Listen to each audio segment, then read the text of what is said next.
আলহামদুলিল্লাহ, আমরা মন্ত্রিপরিষদ গঠন হওয়ার পর থেকে এই পর্যন্ত ৭ জন মন্ত্রী এবং প্রতিমন্ত্রী মহোদয়ের সাথে যোগাযোগ করে আমরা আমাদের নবম পে স্কেলের দাবির কথা তাদের সামনে তুলে ধরতে পেরেছি এবং আমাদের এই কার্যক্রম অব্যাহত থাকবে। আমরা রাস্তায় অনেক আন্দোলন করেছি, আসলে সেই আন্দোলনগুলি আমরা যে কোনো কারণে সফল করতে পারি না, তাই আমরা আর রাস্তায় কোনো আন্দোলন চাই না। আমরা প্রজাতন্ত্রের কর্মচারী, আমরা নিয়মতান্ত্রিকভাবে আমাদের এই দাবি বাস্তবায়ন করতে চাই।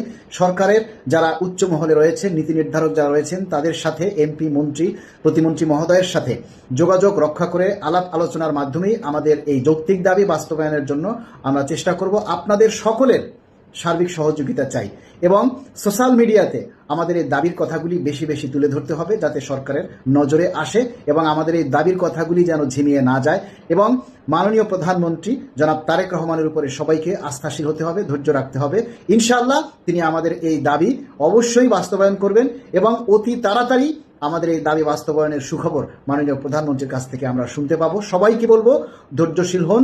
আমরা অনেক বছর ধৈর্য ধরেছি, আর কিছুটা সময় আমরা ধৈর্য ধরি এবং মাননীয় মন্ত্রী, প্রতিমন্ত্রী যারা নীতি নির্ধারক রয়েছেন তাদের সকলের জন্য আল্লাহর কাছে দোয়া করি, ওনারা যেন খুব সুন্দরভাবে আমাদের এই রাষ্ট্র পরিচালনা করতে পারে এবং সরকারি কর্মকর্তা কর্মচারীদের দুঃখ কষ্ট বুঝে আমাদের কর্মকর্তা কর্মচারীরা যাতে দুর্নীতিপরায়ণ না হয়, ক্ষুধার জ্বালায়, অভাবের তাড়নায় ভুলক্রমে হলেও যেন কেউ দুর্নীতিপরায়ণ না হয়, সেজন্য আমাদের এই যৌক্তিক নবম পে স্কেল আমরা দ্রুত বাস্তবায়ন চাই।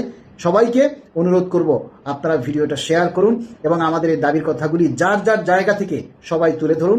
ইনশাআল্লাহ আমাদের এই মন্ত্রী, প্রতিমন্ত্রী মহোদয়ের সাথে যোগাযোগ, আলোচনা অব্যাহত থাকবে। সবাই ভালো থাকবেন। আসসালামু আলাইকুম।